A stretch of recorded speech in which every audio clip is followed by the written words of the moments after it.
I'd like for you to help me finish this sentence. They just don't make them like they. Why is that? Have you noticed that? That things just aren't made to last anymore. Nothing's built to last these days. That dryer, that washer and dryer that you bought when you first got into this world and you needed one of those that your parents didn't have, that washer and dryer lasted you what? 10, 15 years or more. And now what do we have? If you're lucky, 5 years, maybe. Just not meant to last like they used to. And what happens is, friends, we just take them and we just discard them. We just throw them away because, well, it's not worth investing in. Well, like people. Or for men, how about you when you had your very first razor? You remember a first razor that you had? Maybe your dad gave it to you. Maybe an uncle. Or if you were like me, when you went into the service, they gave you a razor. It was a nice, metal, sturdy razor that was meant to last you your entire life. But now what do you have? The disposable razor. You just use it until it's no longer sharp, and then you chunk it. Friends, we live in a throwaway world. We live in a disposable world. And it's no wonder the divorce rate is what it is. Calm down. You'll notice the top of your outline today says the one-fleshed disciple. I did that on purpose because had I put the sermon on divorce, you know how many people wouldn't be here today? Friends, we treat marriage like it's disposable. Let that sink in for just a minute. When that washing machine that you had, that washer and dryer, when it was brand new and it was washing and drying just like it was supposed to, everything was great. When you had that brand new razor and it was sharp and it gave that nice, close, clean shave, everything was great. But the moment those stopped performing the way they should, we simply take them and throw them away. The moment your marriage isn't working out the way it used to, the world says, well, it's time to throw it away. It's time to discard that one, get yourself a newer model, a better model, a younger model. That's what the world will have you think. It is a misconception of what marriage is. I want us to see today from God's Word the proper view of marriage, this divine view of marriage, one that is not disposable. That God's original intent from the very beginning, that we'll see that Miss Loretta so kindly reminded us here, is one of united flesh in one. Two becomes one, and we're going to see that unity, that one flesh is supposed to be for life. And in that walk, we're supposed to do discipleship jointly. And that's where we're going to land today. If you have your outline, you'll see this is what Mark chapter 10 is all about. You'll also notice it's only 12 verses. I feel like you're getting cheated this morning. I'm going to try to give you your money's worth. Chapter 10 tells us there's this unique, divine, ordained relationship called marriage. It is one where two become one. And in this picture of discipleship, how are we supposed to walk together? This is what we're going to look at today. You'll see in your outline the world's misconception of marriage. That's what we're going to talk about first. God's divine conception of marriage second. And then you and I, if you are indeed married and you're here today, what does that walk look like jointly as you both pursue Christ together? That's where you're at today. Chapter 10, if you will, Mark chapter 10, we're going to continue. Now I want you to know, and I was reminded this week to say this, so I want everybody's eyes up here for just a second. You have 25 minutes to sleep right after I say this, but just pay attention. I'm keenly aware divorce is a reality, period. And some of you have experienced divorce. I understand that. I also want you to know that I'm keenly aware that we serve a God who is both one of mercy and grace, and He is a God of second chances. So if you fall into that camp this morning, listen to me closely. This is not a sermon of condemnation. This is not a sermon of beating up those who've been divorced. It's also not a sermon of permissibility. I want you to understand that as well. We're going to stick real close to what God's Word says today. And if you're not divorced and you're married for a really long time, this is for you too, because this is a stark reminder of what God has called us to be in a married couple. If you're not married, but someday you're seeking to be married, this is good for you too, because this is what you're headed for. All right, Mark chapter 10. I want to first look at what the world says, and I like to tell you right up front. A little bit of this first part is going to be my perspective. But I'm going to counter my perspective with what God's Word says, and they're going to line up real close. And so I just want to warn you up front that what I'm about to tell you from the world's perspective, many of you will agree on. But it will line up with God's Word here. Just bear with me. What is the world's misconception of marriage? Well, I wish I could say it's simply about one man, one woman. But we see it's not even that anymore. The world will say it can be two men, it can be two women, it can be one man and three women, it can be many women. A recent Pew Research survey that I found just last year, 2024, surveyed 2,500 unchurched people. I want you to understand this. This is unchurched people. And they were asked, do you still think marriage is a priority? Is marriage something you're interested in doing? 53% of them said, yes, they still think marriage is something they should pursue. That has dropped 8% in the last 20 years. It's dropped 20% in the last 30 years. So just in the last 30 years, a whole lot more people, almost 75% of people, thought marriage was something to attain, right? Something a life goal. This same Pew Research said, of those who said, yes, marriage is still a priority, they asked them to rank what is most important in marriage. This is unchurched people. The first and foremost thing that's important in a marriage is feeling that you're in love.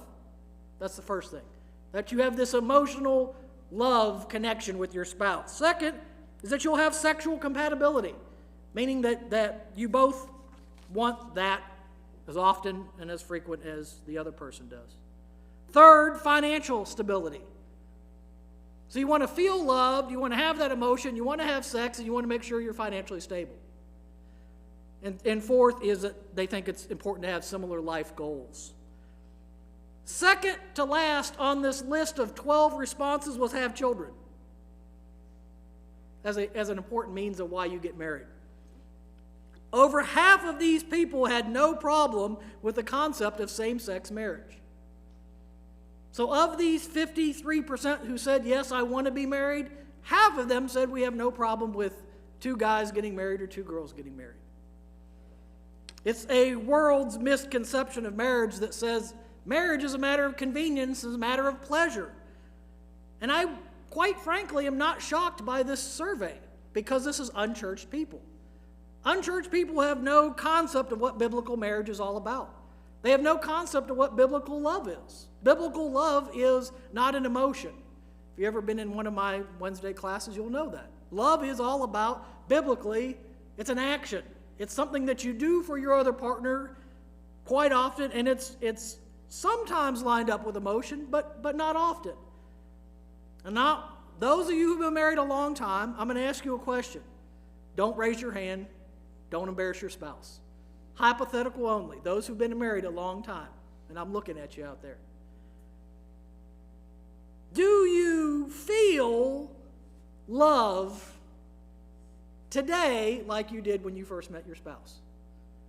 Do you feel that giddiness, that childlike love that you had? Or does it kind of ebb and flow throughout your marriage? Some seasons you're really connected, right? It's no wonder why the world thinks as soon as I stop feeling loved by my spouse, it's time to discard them. That spouse that used to clean up for me and cook for me and lay out my clothes, when they stop doing that, well, friends, it's time to look for a new model that does that.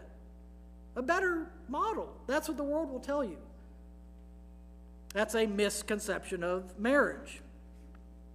I put down here today, if you're looking for some type of foundation for your marriage other than what God's Word says, if you're looking for stability, whether it's financial or emotional, there's going to come a time when those things aren't there for you, and you're going to want to discard them. Because that's what the world will tell you. It's just easy to discard them and move on. And when you take that approach, marriage becomes disposable, and it becomes easily undone. And the moment it becomes easily undone, we're left at this point where we're now asking ourselves, well, where's the next model? Where's the next wife? Where's the next husband? It's this idea of a replacement spouse. That's what the world will have you think. And I thought to myself this week, what are some of our misconceptions of marriage?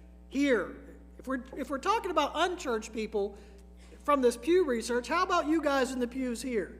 What are some of our misconceptions of marriage? Well, I'll just tell you, living together before you're married is a very common thing that maybe some of you didn't do, but I bet your kids are doing. And I bet some of your grandkids are doing. It's the idea that I am planning to get married, so I might as well start playing house now and living together now. That's a misconception that you and I have. Kim and I had some good friends in Houston, and a very godly couple. They are now, but when they were dating, she came to me and said one time, this particular boy that she was dating, it's not somebody that she married, but she said, Pastor, I have a question. My boyfriend that I'm really in love with, he has no problem with two men marrying. Do you think that's an issue critical to our marriage? And I said, well, it sounds like your boyfriend has no problem with sin. He has a real sin issue because he's allowing that permissibility of two men together, two women together, you name it. I think, quite frankly, friends, we have people that we know, some in our own family, that think that's okay. If you're not living together, well, you might as well be. If you're having some type of same-sex relationship, well, it's not for me, but maybe that's okay for them. What about those who are divorced but thinking about getting remarried, but maybe they're scared to get remarried because they think in doing that somehow they're going to sin? Well, we're going to address that too. Some common misconceptions about what marriage is today. All right, so enough about what I say. Let's look at what God says. Mark chapter 10, verses 1 through 12 says this. It'll be on your screen.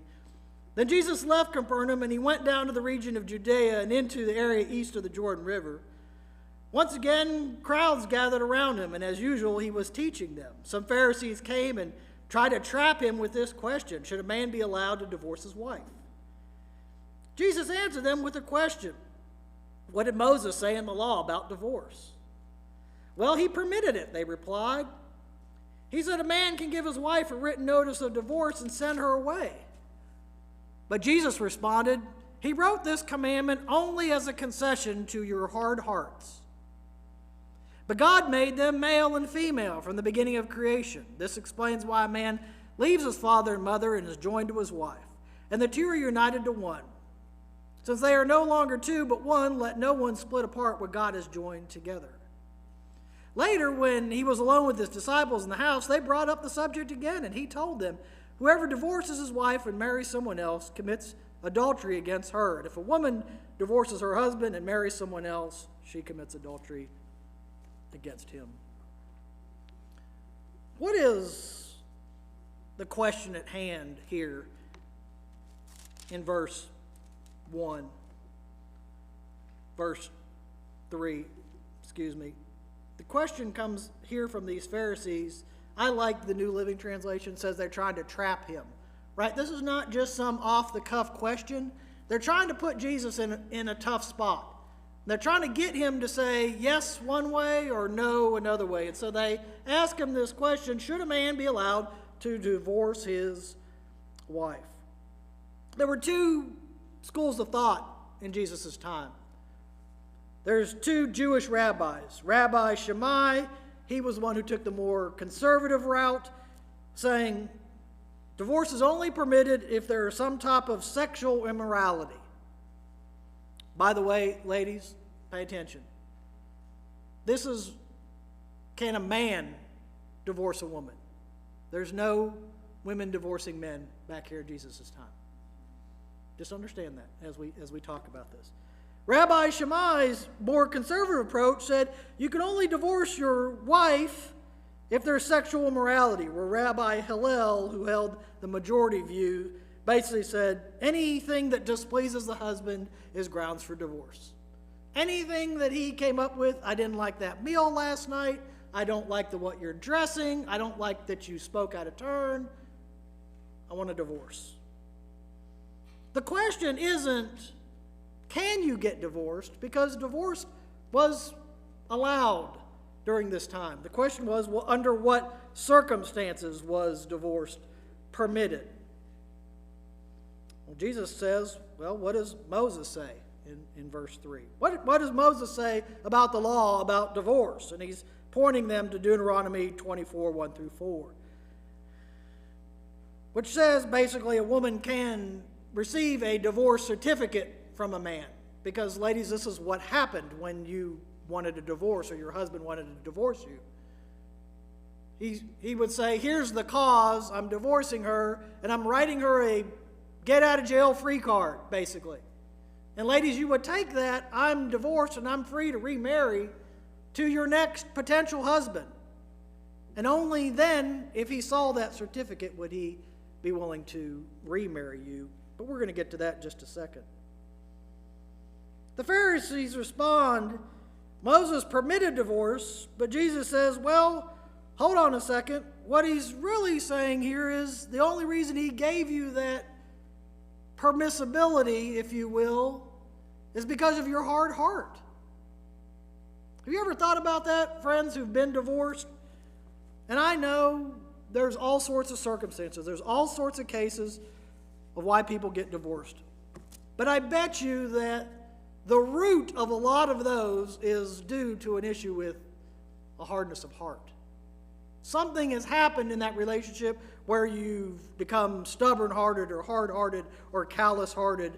And Jesus says this is why Moses permitted this in the first place. Was because of you people and your hard hearts. But I love how Jesus doesn't just stop there with the law of Moses. He says, no, let me show you what the original intent of marriage is all about. Let's go back to the garden. That's why I had Miss Loretta read today's passage. Let's go back to Genesis. And aren't you glad, all of y'all, that we did our long study in Genesis now? Because you know exactly where I'm going.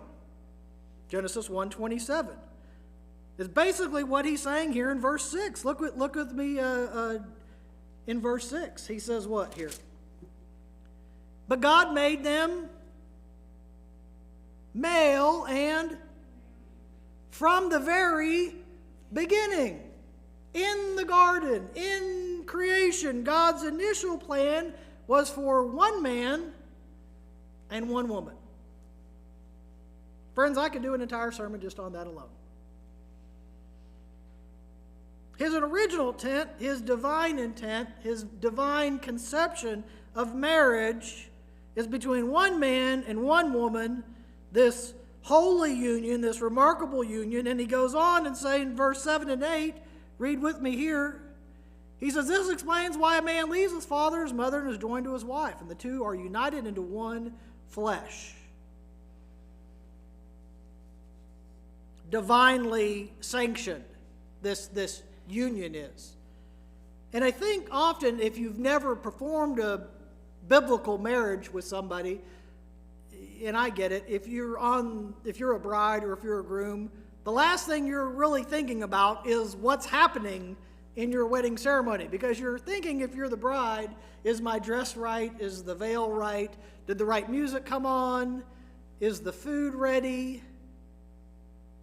And if you're the soon-to-be husband, you're thinking, I sure hope he has the ring bearer, right? All these other things are going through your mind, but what you're failing to realize is there is a union happening here between one man and one woman, joined together in one flesh. And I like this. It says, let no man separate. It's something that God has united, that man shall not, but cannot separate.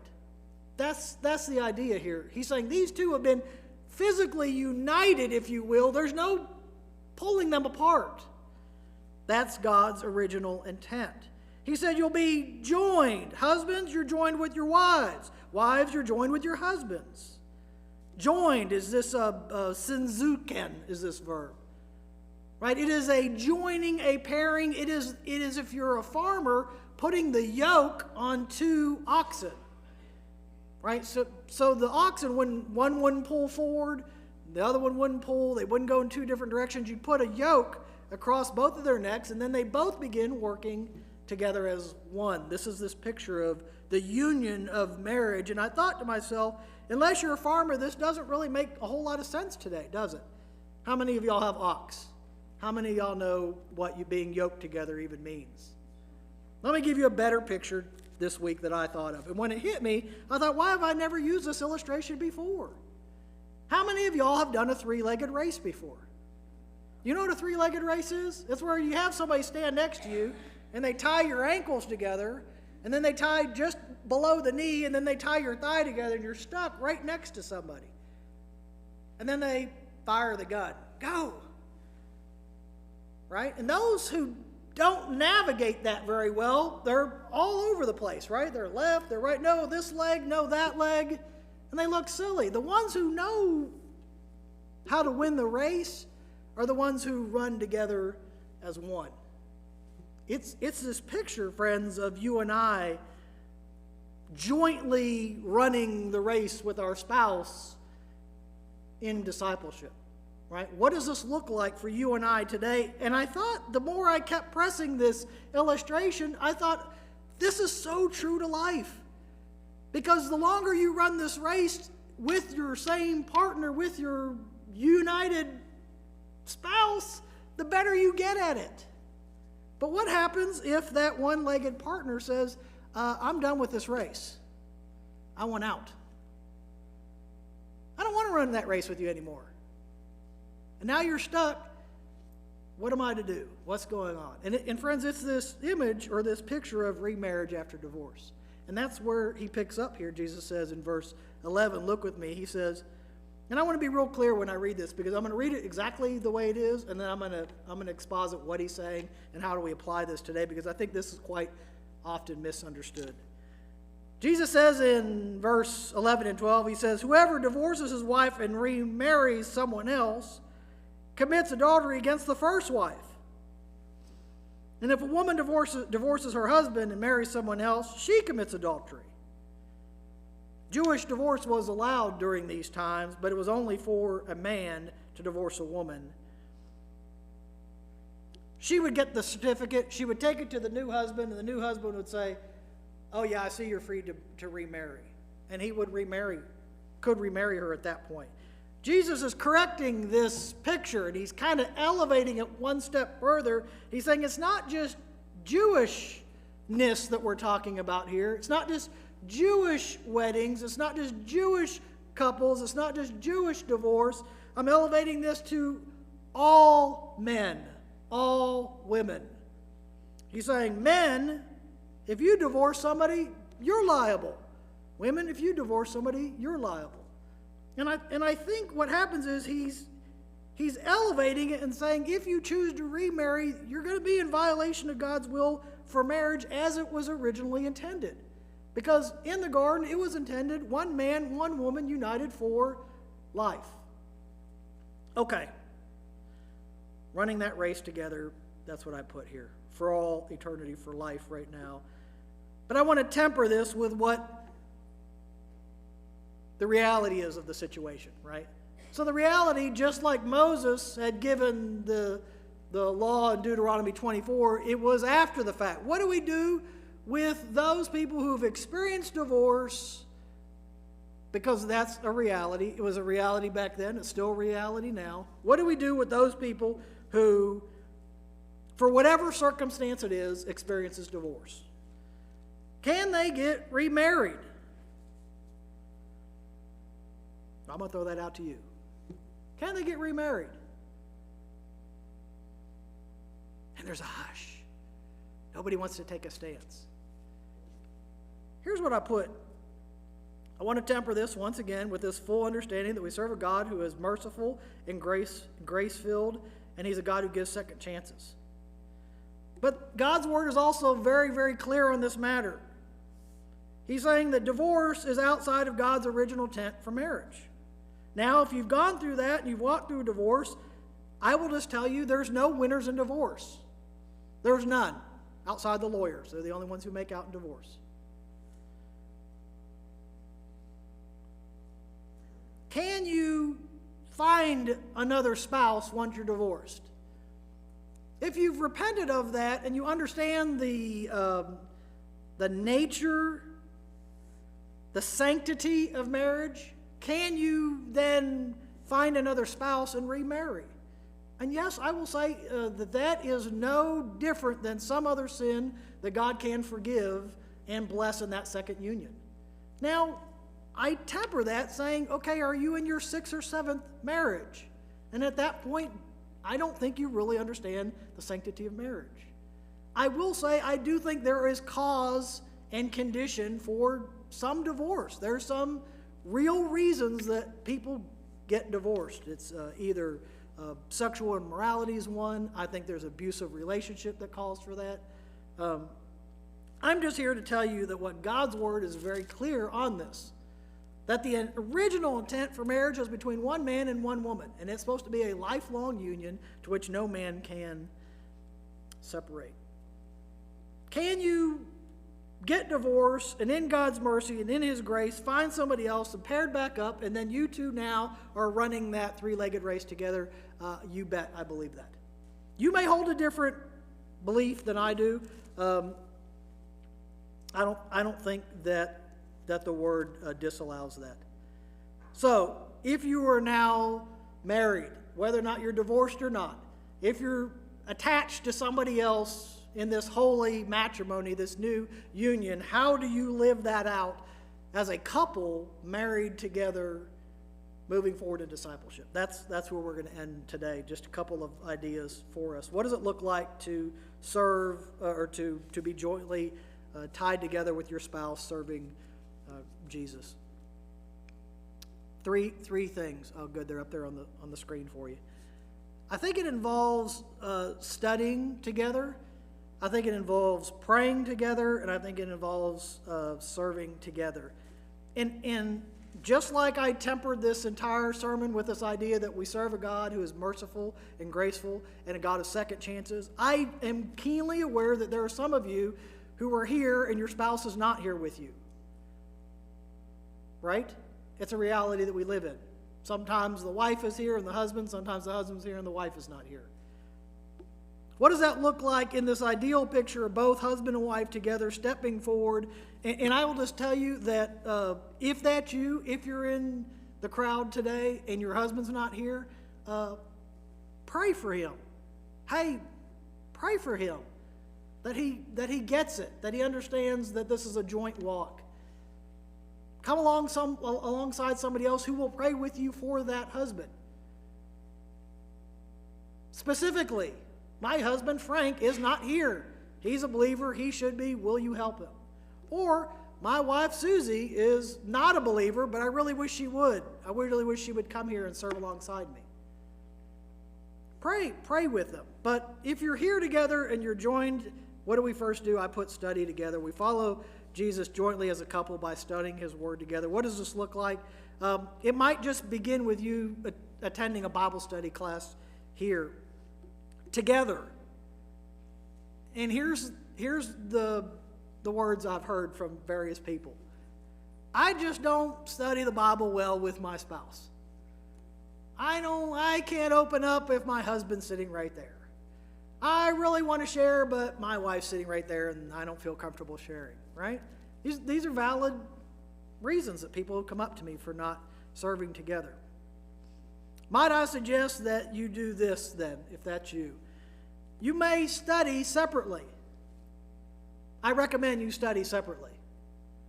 I also recommend that you come together then at some point and you discuss what you've studied separately so that you can get on the same page, so that you can read the Bible together, not just reading it as I'm just reading chapter 10 verses 1 through 12, but studying it, but taking the time and really learning what it says. And you'll be surprised if you ask your spouse, what do you think about that?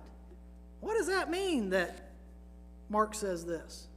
You'd be surprised just to hear your wife respond a certain way and you go, I never even thought about that. But we'll never know unless we start studying together. So my first challenge to you this week is get in a routine of studying together, asking each other about what you studied together, and I guarantee you will lead to a deeper spiritual intimacy. Second, pray together. Those who pray together, there's a couple people who pray together, right? Those who pray together stay together. It is the truth. It's powerful. Psalm 37:4 says, delight yourself in the Lord, and he will give you the desires of your heart, right? His desires will become your desires. When you pray, I can't overstate this enough, or I can't emphasize this enough. This idea of praying together, and we never prayed together for a very long time when we got married. I'll just be completely transparent. We just didn't do it. It was something we would pray separately, and I had somebody really convict me one time and say, well, what does your wife think about that in prayer? And I thought, never asked her to pray out loud. Pray together with me. Then I thought to myself, why am I not doing that? And my good friend said, oh man, prayer with your spouse is fantastic. And I thought, really? He said, it's great. He goes, you can ask for forgiveness, but do it in prayer. He goes, you could screw up in the morning and say something you shouldn't have said, and the moment you're in prayer together, Lord, forgive me for saying that. He goes, it just washes over that entire relationship. He goes, and it really draws y'all closer. He goes, because I bet you don't even know what's on your wife's heart what she's praying for. And vice versa. Ladies, there's a lot of times if you're praying for your husband right now, it might start really, really small. Hey, let's read this psalm together out loud. It can be very mechanical in the beginning. It's kind of like what I told the men at our men's prayer group. We're going to force it until it becomes natural. For some of us men, that praying together as a body of men is not something that naturally comes. You have to kind of get in the habit of doing it. Pray together. Put an emphasis on communicating with our spouse.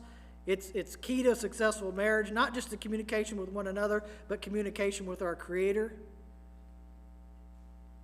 And I just put, the number one killer of marriage is not miscommunication. You know, all psychologists will tell you that. Oh, it's because y'all just haven't learned to communicate. You know what it is? It's prioritization. You have prioritized something else other than your spouse in that marriage. Spending quality time together in prayer with your spouse, making it a priority, and communicating with God is of great importance. Third, serve together. James 2:26 says, faith without the works is what? Everybody knows it. It's dead. Serving together puts your faith in action. Serving humbles us together, reminds us that we're not simply the center of everything that revolves. Quite often what happens is with your spouse can become the center of everything that you do. Well, I got to get the house ready because as soon as he's home, the meal's got to be ready for those of you who stay at home, right? Oh, the husband, I got to make sure all this stuff's ready so that when we're together, we're just completely focused on ourselves. And I think sometimes what we do is, friends, we get in that spot where we just need to step back and go, we're not the center. Your spouse is not the center. Our goal is to go out and be the hands and feet of Christ and to serve somebody else who is in need. And I just put a note, the needs of your spouse is important, but the needs of somebody else serving along with your spouse, it's a whole nother level. It brings you a whole nother level of service if you can go out with your spouse and both of y'all are serving together. And it's a great model I put for the children in your family to see that your mother and their father not only study God's word, they not only pray together, but they also serve together. You're modeling that for your kids, right? They see that. One of my good friends, Sam, who preached here a Sunday for us, he said, the one thing I really wish I would have seen more from my dad is him studying the Bible. He said he woke up so early in the morning and he was in his separate room and he would study his Bible all by himself. He goes, only one time, like I had got up early to go to the bathroom. He goes, I wonder when my dad's light is on. He goes, and I'd peek in and I saw him study the Bible. He goes, I really wish I would have seen that modeled over and over and over again. So husbands, maybe think about that. If you have kids, maybe let them see you out studying. Let them see you have a discussion with your wife. Hey, what does this verse mean to you? Maybe you rope in the kids. Hey, what do y'all think about this? Maybe this becomes a family event instead of looking at the phones at dinner that nobody does. Friends, we live in a disposable world where nothing is made to last. But God's word teaches us that the marriage, this holy, sanctified, divine union, is meant to last. May we be a people who treat marriages differently, as God had originally intended them to be one of a lifetime commitment to one another. And may we celebrate those marriages this week by studying, praying, and serving together. And all God's people said,